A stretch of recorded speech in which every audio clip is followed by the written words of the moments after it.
Well, hello there, ladies and gents. Great to see you again, and welcome back to another installment of Lessons by the Lake, the Oswego Private Wealth Show. Ryan Ruff here, your moderator, but as always, I'm joined by the managing director over at Oswego Private Wealth. That's Bob Bedritis. You know that name and face. Really excited to be joined also by a special guest here on the show today. Today, joining us, we have Mr. Scott Snider, the president of the Exit Planning Institute. And as you guys know, a lot of our conversations on this show have been surrounding kind of the challenges facing business owners as they get ready to prepare for that exit, that monumental moment in their life. So today we thought we'd bring on, someone who is just so well versed in this space, really at the top of the space, if you will, in Scott Snider. Really excited to dive into him, his methodology, and of course, all the lessons that can be learned for business owners when they're embarking on this exit planning process. So before we bring Scott on, let's go ahead and say hi to the man of the hour, Bob. Bob, good to see you today. How we doing? Hey, great to see you, Ryan, as always. Good Yeah, morning. absolutely. Bob, look, you and I talk a lot on this show about the exit planning process, and you and your team have the mantra over there that you believe that business owners deserve to maximize the value of their life's work. And I think just about any business owner out there would be shaking their head saying, yeah, that sounds pretty good to me and what I'm almost entitled to, if you will. So that being said, with that in mind, why Scott Snider? Why do we want to have him aboard? And obviously his wealth of experience from the Exit Planning Institute. But just want to hear it from your side. Why'd you want to have Scott on today? Well, my journey is an interesting one in exit planning. We've been doing this for a long, long, long time, and a lot of it we thought we had to make up as we went, or in the early years, and then I got my certified exit planning designation, which is another academic group that really put structure around exit planning. And my son Eric got his CEPA, which is Certified Exit Planning Advisor designation. And then we were looking at the two. It's like eureka. I found exactly what I was looking for, which was the methodology that the Exit Planning Institute, of which Scott is president of in Cleveland, Ohio, Westlake, Ohio, to be more direct, created this methodology. And so within this methodology, I've gotten to become friends with Scott and really I've learned a ton from him. He's my mentor in this business. And he put the structure around helping business owners plan for their exit. And so I couldn't be more excited to have Scott on the show today. So Yeah, absolutely. And of course, Scott also not only the president of the Exit Planning Institute, Scott's also a contributor to Forbes Business Council and Entrepreneur Magazine. Excited to talk through his wealth of expertise on the topic. So with that being said, Scott Snider, thanks so much for taking some time out of your busy schedule to join us on the podcast today. Thanks, guys. That was a pretty strong intro. I appreciate that. Now you got to follow it up. Yeah, now I got to follow it up. But thanks. No, well, I'm you always deserve excited. you deserve it, my friend. You absolutely Thank you deserve very it. much. So I so really let's just appreciate come right out of the gates and Sure. say, what is exit planning? How do we define exit planning? What does that mean? Sure. I would say in short, the best way to describe it is it's a process where we can drive value into our business now and align our business, personal, and financial goals as business owners. I think in the cleanest way, Bob, that would be the way to describe it. Maybe in a little short, longer form that'll hit home with many owners is what you see a lot in our space, people like Bob talking about, people like organizations like our organization, the Exit Planning Institute. We talk a lot to owners about going from success to significance. And if you're an owner listening now, I think that you're probably very proud of what you built.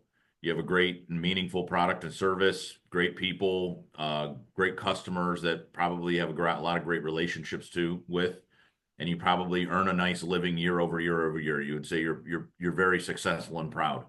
And then when you kind of go to exit your company, you're kind of slapped in the face for the first time, perhaps, because somebody has perhaps called your baby ugly. What they're saying to you is that though you have a year over year successful company, you don't have one that's long-term significant, that's highly valuable, ready, and attractive, that is aligned to your business, personal, and financial goals. And what exit planning allows us to do is by embracing it early and often, allows us to go from successful year over year to long-term value creation and creating a lasting legacy. And I think that's also what business owners are after. So that's exit planning. Yeah, awesome. That's such a concise and great answer. And when we talk about here at Oswego Private Wealth, when we talk about success to significance, we know that it's about so much more than just making money. just Exactly. sitting on a big pile of cash for you. And we define success here or significance here as taking, we want our clients to live a life of amazing significance. And for us, that means taking care of the people you love, Exactly. taking the causes that you care about, and making a difference in the world. Right? Mhm. Nobody wants to Of just be course. Scrooge with a lot of money, and that right on. And you know what? The way that you guys have developed the three legs of the stool, which is personal planning, financial planning, and business planning. We find that most business owners are really immersed in their business planning. Yeah. Many, not all, are immersed in their financial planning, and very few are involved in their personal planning and talking about their values, their goals, what matters to them, their families, their legacy. And I love that you guys are doing that. Yeah, the three-legged stool approach is the game changer, right? You kind of alluded to that there's several organizations in the profession, given it's kind of still a new profession. Like we're in our 20th anniversary right now, and many folks uh, uh, believe that the profession was founded basically in 1998, when really the first book on this topic was produced. And where I think our founders who founded EPI back in 2005 got it right was that they believed in a three-legged stool approach. They said, look, it like certainly there's the business, it's their biggest asset. We have to work on the business. But what does your personal financial strategy, how's that fit in? And then what are we doing in the next life? We used to call it, Bob, like the next act. But if you're talking to a 40 or 45-year-old business owner like me, I might have many next acts. And so it's really not the next acts. It's like, what are we doing in life? Because what I think, particularly for those younger generations too, they're more in tune to like a work-life balance. They've actually seen their fathers and mothers really work their tails off 60, 70, 80 hours a week. And they said, look, I still want to be a business owner, but can I do it with a little bit more blended balance in my life? And so I'm very passionate. It's one of the best concepts we have. We have like 5 key leadership concepts that we teach. One of them is that in order to have a significant, successful, and fulfilling exit, you have to have all three things aligned: business, personal, and financial. It's absolutely critical. And most of us as business owners, being one myself, are not necessarily thinking that holistically, at least right now in our life. We might think about that when we're, quote, ready to go to market and exit. Scott, But real Yeah. quick question to follow sure. up on that. Do you Yeah. find one of obviously the business planning is one of the legs of the stool that is, Yeah. paramount for a Yeah. business owner. Yeah. Which of the other two do you find is more often neglected? Well, Ryan, we're going to go down a rabbit hole a little bit if you guys want to, but so we do a lot of generational studies at the Exit Planning Institute, as you guys know. So we just came out last year, February of last year, with a new national state of owner readiness survey. And we've done a ton of regional stuff along the way, but 10 years prior to that, so the end of 2013, 2014, we did the original state of owner readiness survey. And at the time back then, we only had like 150 SEPAs, and frankly, the profession was still new. And so it was a big deal that we were starting to study privately held companies. So now we did the research again 10 years later in 2013, 14. And my point to you is it actually looks that it's very generational depending on which leg of the stool you want to concentrate on. Across all three, Ryan, you're right. Across all three active generations in our marketplace right now, who are business owners, we all care about business planning, right? We do it every day. I think it's probably more natural for us to lean hard into the business. Outside of that, you have millennials that need a lot of focus, typically on the financial planning. Their generation are people that kind of earn to spend. So financial planning, I think, is one that they neglect and want to lean into. The Generation X are people that very naturally, given their generational characteristics, lean into wanting a work-life balance and trying to seek that out and try to figure that out. So personal planning they're very in tune to personal planning. And then our baby boomers are like, as an entrepreneur, one of the most, I think, I would say, inspiring generations that we have. They are hardcore in the business. It's a big, big part of who they are, but they don't do a lot of personal planning even today. Even after we've been in the market 20 years, baby boomers still tend to neglect the personal planning, but they're usually solid on the business and solid in the personal financial plan. They just don't know how they want to spend their time in the next phases or acts of their life. So I actually think today it's a lot more complex for, frankly, folks like Bob who have to go out and advise a bunch of business owners, because you really have to know what generation you're working with and kind of meet an owner where they are, which is probably the next challenge that we have in our profession as well. Well, I find that, Scott, to be so true. I used to use Yeah. a metaphor that I don't use anymore, and I looked at life as a three-act play. Your Sure. first act is where you kind of develop who you are as a carbon-based life form. You get your education. You decide, what do I want to do for a living, and that second act is where you go and get your job, whether it's a Yep. career, whether it's an entrepreneurial career, and then you get successful. You now have a lot of money. You have a lot of resources. And then I talked about that third act. That third act is where you go from success to significance and really make a difference in things. And then I found, like any act, if think of any play you've ever seen where they introduce the characters, they develop the characters, the conflicts, and the third act is the most exciting act and should be the most exciting act for Yeah. anybody. But Yeah. but based on the generational differences, I don't use that metaphor anymore. Unless I'm with a baby boomer, I might. Sure. But I find that to be so true. Really, I think it really is. Like for me, at 40 years old, my dad's turning 67. My dad, I would say, still today, kind of traditional, even as the creator of the methodology that we now teach, does as a business owner struggle with, what do I want to do for the next 30 years of my life? Because I spent most of my life being very dedicated to my career and a very passionate entrepreneur and executive leader. And so who am I without all of that? Bob, you kind of know my story, right? And I don't know how much you know about my original exit, but I had that same personal planning story back in 2010 when I sold my first business. So I had a business outside of what we do today and ran that business for nearly a decade and sold to a competitor. So a kind of a synergistic strategic buyer. And I sold it. I was pretty young, and I knew immediately that it was a huge regret. And why it was regretful, given that I'm technically a millennial, right? So should be certainly more in tune to personal planning.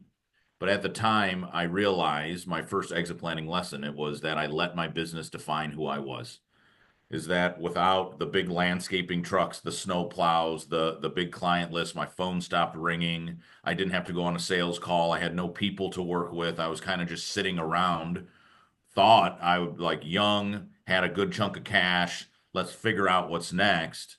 And 6 months became 1 year, and I was miserable. In fact, I got a divorce during that time. It totally changed my life. Now, everything has a plan, I guess, because it ended up that me and my dad teamed up and in his consulting practice, and then went on to buy the Exit Planning Institute, which I found that, frankly, teaching advisors and owners about ways to embrace exit planning early and often that was really one of my biggest passions. It wasn't, my dad taught me this lesson early on.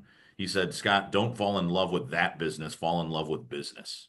And so by the Mm. time I'm my dad's age at 66 or 67 years old, I might be, Bob, on my third or fourth exit, because so it's not three phases to your point for a 40-year-old. It might be, it's just life to me. Like, I'm a business owner. It'll always be a part of who I am. It's just kind of how I'm showing up. Am I on a board? Am I a minority owner? Am I starting a business? Am I buying a business? Undoubtedly, entrepreneurship is a big part of who I am. Well, you're the poster child for exactly why we are passionate about what we do. We want to, every day we wake up and say, how can we support the most productive people on the planet, the Thank you. entrepreneurial business owner, those who Thank you. really have, who hire people and build businesses and add to the communities, add to the economy. So that's wonderful. Let's talk about process a little bit. So, Sure. and let me back. I want to talk about process, absolutely. But before that, I want to talk a little bit about the SEPA designation Sure. and one misnomer some people have, which is a SEPA, Certified Exit Planning Advisor. Well, that's just your financial advisor. That's just your wealth manager. But that's not true, is it? No, actually, this is a great thing. So if you're a business owner listening, hopefully we can, like, kind of unpack this a little bit. What I think is really interesting about the EPI community and the Certified Exit Planning Advisor credential is that it takes many forms. And so when you think about the SEPA designation, you think of somebody that is very broad, but not necessarily very deep when it comes to exit planning and the value acceleration methodology. What I mean by that is that everybody has a specialty. So you might be a wealth manager, you might be a growth consultant focusing on the business side, you might be an investment banker selling companies, you might be a family enterprise advisor advising and working with complex families, or an attorney or an ESOP provider, any of these advisors that surround a business owner on their journey to harvest value and exit or transition their company. So it could be any one of those types of things, but what a SEPA has is they have an ability to understand what it takes to drive value and align business, personal, and financial goals. They have the language and tools to go out and help you, and they have a network of people that do what they don't do. So if you're showing up as a wealth advisor, a wealth manager, financial planner, and you're a SEPA, when the conversation starts to go with the owner, hey, I need an estate plan, or I have a complex family situation, or I need to really rapidly grow value in my company, somebody like Bob can turn to you and say, look, I focus on this element of the exit planning process, but I have a great network of people in the EPI community that I can turn to and pull into this equation along the way. So as our profession has grown, one of the confusion parts is I just met a SEPA who was an investment banker, but then I met one that was a sales consultant. Then I met a guy that was a financial advisor. So how do you guys all work together? And that's kind of the beauty of it, right? Is that exit planning undoubtedly is a team sport, and it really takes a whole group of experts to really influence and help the business owner do what you said at the top of the show, harvest the value in their company. I think that's what we're all after. Yeah, I so appreciate you saying that, because that's so critical to our firm. As working as a virtual family office, we understand that we're very good at our discipline, but we don't know everything that there is to know out there for estate planning, business, CPA, tax mitigation, things like that. Exactly. And we bring in the appropriate SEPAs, the CPAs, the attorneys, the value advisors as appropriate. And we want to surround our clients with that talent, and knowing that they have a team behind them that's talking behind the scenes for the benefit of the client. Bob, and I think by doing that, you become your client's most valued advisor. I think for business owners, and certainly for myself, when I look at an advisor, I want somebody that wants a relationship and doesn't want a transaction.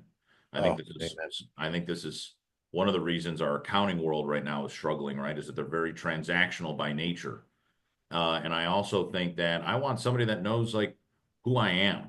So although you might be my CPA, you know that I do have a complex family relationship and I might need some help.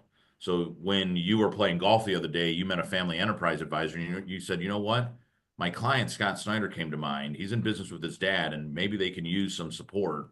And maybe I could make a recommendation. You call me up after golf and you say, Scott, remember a month ago when I was in your office, you were talking about that relationship. Would you be interested in meeting a family advisor? And I'd be like, yeah, could be kind of cool. I really appreciate that. You understood and knew who I was, though you might just be my CPA, and focusing on that facet of my business, you realized who I was. And that's what it means to be a SEPA. And so that's what you're trained in. That's what we focus on. That's what we develop in, is being that type of advisor. Because frankly, when we go to generations, I think that's what owners of the future want. I think old school transaction relationships that our baby boomer owners might have or wanted is not something that a 40-year-old business owner wants anymore. Yeah, and exit planning is I'll give you a softball. It's a one-time event, isn't it, Scott? It's just you just do it like 2 weeks before you're ready to sell your business, correct? I think absolutely not, right? I think in the old days, and maybe still some owners that are learning, right, believe it's kind of like selling a house, right? Like me and my wife decide it's time to move, so we redo the landscaping, paint the shutters, get the carpets clean, maybe get some of our junk out of there and stage the home, and boom, it sells in a week or two. Not the case. Way more complex. We've already talked about the three-legged stool approach, so it's not just the business, it's business, personal, and financial. To do it right, you actually need about 3 to 5 years, not like 2 to 6 weeks. And so that's why I think it's critical, if anybody could take anything about this interview with me, is that exit planning is about right now, Bob, it's why I named my show Exit Is Now, because it's all around us all the time. Whether it's planned or unplanned, you could be 40, you could be 70. You should always be preparing for your eventual exit, whether it's a struggle or whether it's going to be a huge opportunity. An opportunity knocks and you should take the deal.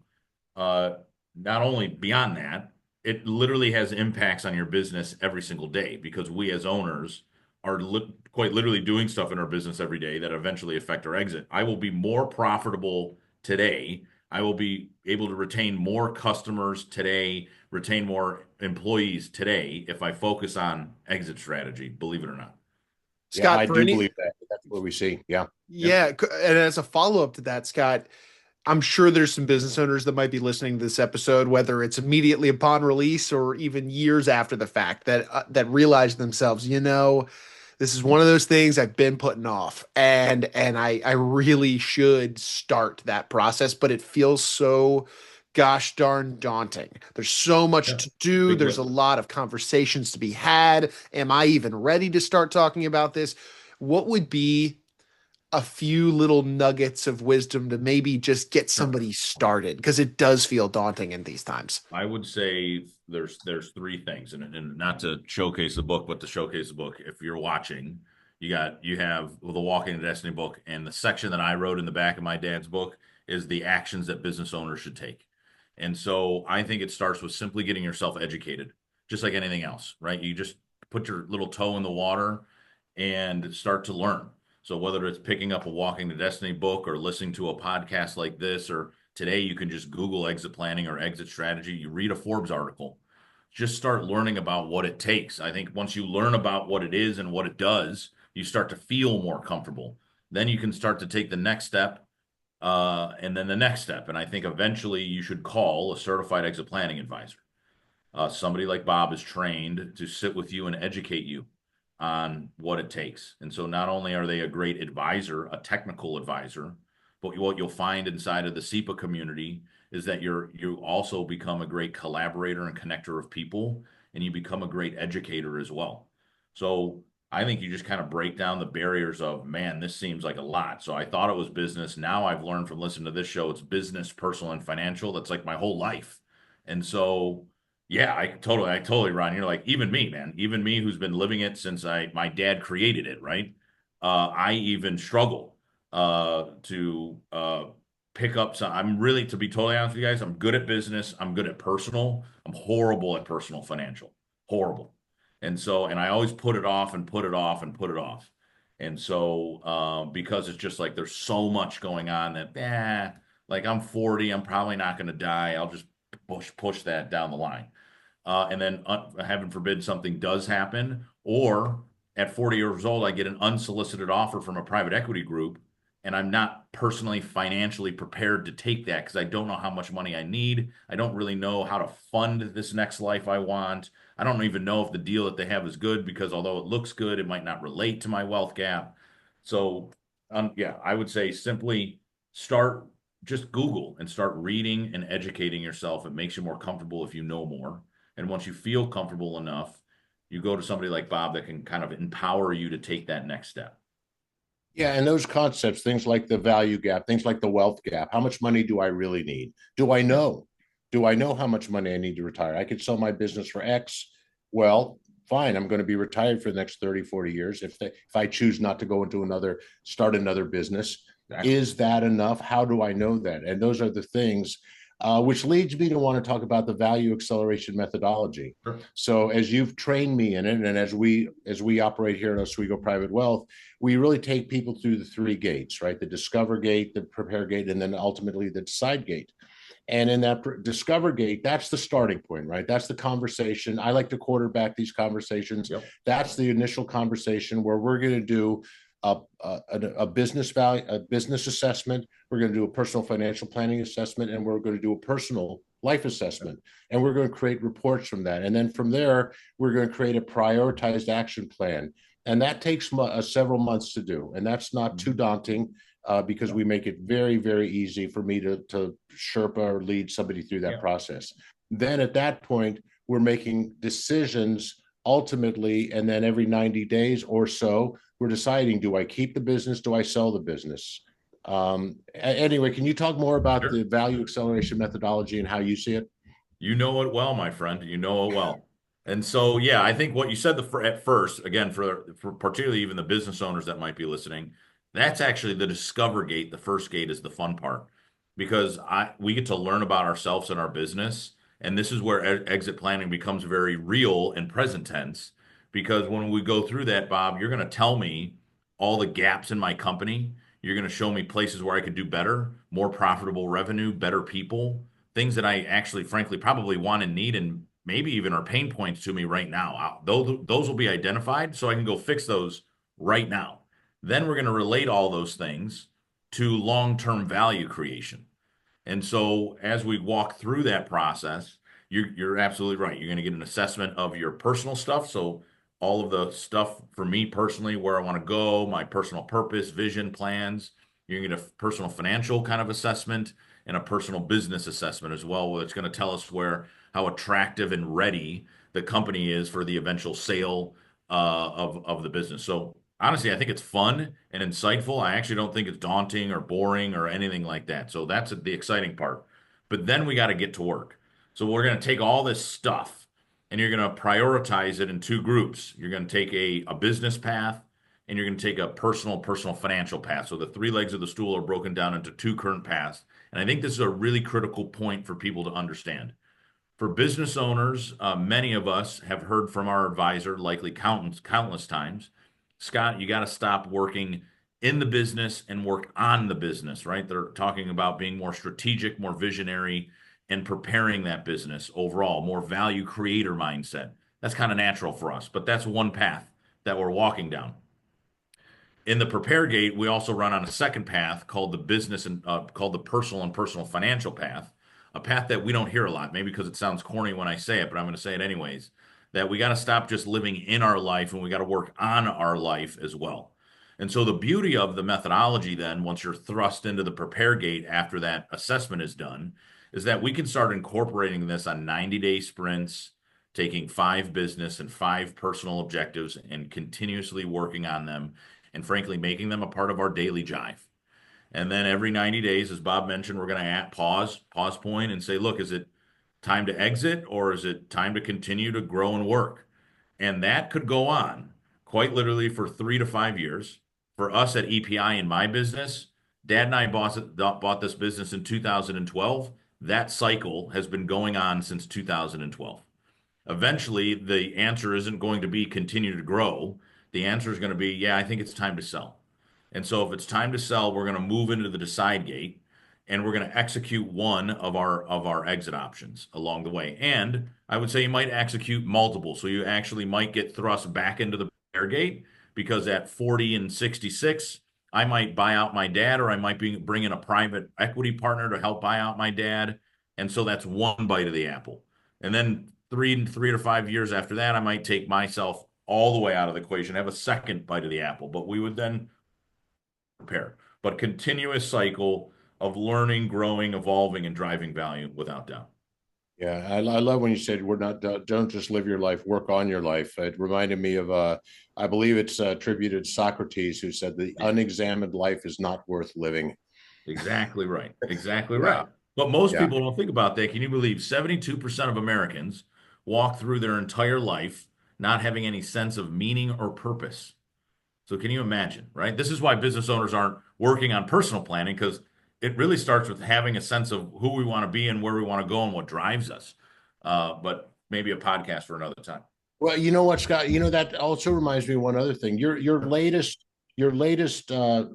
study survey that you did Yeah. talked about it was a high percentage of business owners who a year after regret the Mm. sale of their business, not because they didn't get the money they wanted or the value they wanted, but why? It's because they had nothing to do. They were friggin' bored, man. They had no personal planning. 75% of owners profoundly regret selling their business just a year after selling it. It was the story I told you about my life. I fell into that category in 2010, and the founders of EPI, their business owner in 2005, fell into that category as well. They were investment bankers in Chicago. They had just sold this guy's company for $200 million. And 3 months later, they were doing a 90-day post sale check-in. And the guy, apparently, the story goes, the guy left their office, and the two owners of the investment banking firm were like, dude, what the heck was that guy's problem? And to your point, he had a ton of money and he had a financial plan, but he was bored out of his mind. And what the founders of EPI looked at each other and said is, well, are we truly meeting all of our clients' objectives? Like, we're investment bankers, we maximize value, minimize taxes, but I guess we really never met the guy's wealth manager or financial planner, and we certainly never asked him about his personal life. Why is that our problem, right? We're business people. And they went on this journey to understand business owners better, thus creating the Exit Planning Institute and the CEPA credential. So, but yeah, it is a big deal. 75% of owners profoundly regret selling their company just a year after selling it. Yeah, yeah, it's so true. One last concept I want to ask you about, and that is the capitals, the human capital, the structural capital, customer capital, social capital. What are those? What do they mean, and what do they mean to a business owner? So overall, the intangible capitals at the highest end account for 80% of your company's value. They are human capital, so your people, structural capital, process and how to, intellectual property. They are customer capital, so your customers, and social capital, which is your culture. Those four things quite literally power 80% of your company's value. But why they're my favorite concept that we have at EPI is because if you're an owner, again, listening to this, those four C's sound like what we do every single day. Like, I walk into my office every day and I care about my people. We're growing like hell, so I need a bunch of new people and I need to retain great people. I'm probably, I would say, like the leader of our culture. So culture is very critical to me. Structural capital is the most robust for me of all the capitals. It's the process, it's the how to, it's the streamlining of systems and technology that you have in your company, and our customers. Frankly, Bob, like folks like all of you, are certified exit planning advisors. These are the people that are the boots on the ground. We teach you, and you go make change with business owners. And so, if you walk through that like that, Bob, I go, well, that's what I do every single day. What do you mean? And I said, yeah, the struggle, the mindset shift that you have as a business owner is all of those things impact your business today, the successful company. Now we have to focus on how they create long-term value and surround it with a significant company. So it's all the stuff that we're currently doing, just with a different lens, but critical path, because stronger your intangible capitals, the more money you're going to get for your company, just plain and simple. No question about those intangibles. Well, listen, Scott, you're a busy guy. I want to thank you so much for giving us your valuable time today to have this discussion. Is there anything Ryan and I neglected to ask you that you wanted to mention? I think one of the most well-organized shows I've been on. So thank you for that. I think you touched on a really amazing topic. So I hope the audience really enjoyed it. Oh, no doubt they did. No doubt they did. And one final moment before we check out here today, Bob. Sure. We covered a lot today, a lot of questions, a lot of thoughts probably for our business owner audience, for anybody that could benefit from having a deeper conversation on their unique perspective. What's the best way somebody can reach out to you and your team at Oswego Private Wealth? Yeah, for me, you can find me on LinkedIn. You can go to our website, opwm.com, and schedule a time to talk. And I'd love to have that conversation just to explore whether there'd be a good reason to meet. So if you're that entrepreneurial business owner and any of this resonated with you, I would really love to have that conversation. And of course, Scott, I would recommend highly that business owners watch the Exit Is Now podcast. Scott has real national, really interesting, recognized guests on there, dwells into so many important topics. And of course, Scott is reachable at not only LinkedIn, Scott Snider, but you can also check him out at EPI, the EPI is Exit Planning Institute. Easy to get a hold of Scott as well. So. Fantastic. Well, ladies and gentlemen, look, we want to take a final moment, as we always do on this show, and thank you for making us a part of your day. If you enjoyed today's discussion, if you learned a thing or two, I know I did, make sure you hit the subscribe button on whichever platform you checked us out on today so that you don't miss out on any future conversations where Bob and I sit down with these just fantastic experts from his walks of life and we dive into wealth management topics as a whole so that you and yours can come out better for it on the other side. Before Bob and Scott, I'm Ryan. We're going to go ahead and say so long, but we appreciate each and every one of you stopping by today and being with us on Lessons by the Lake.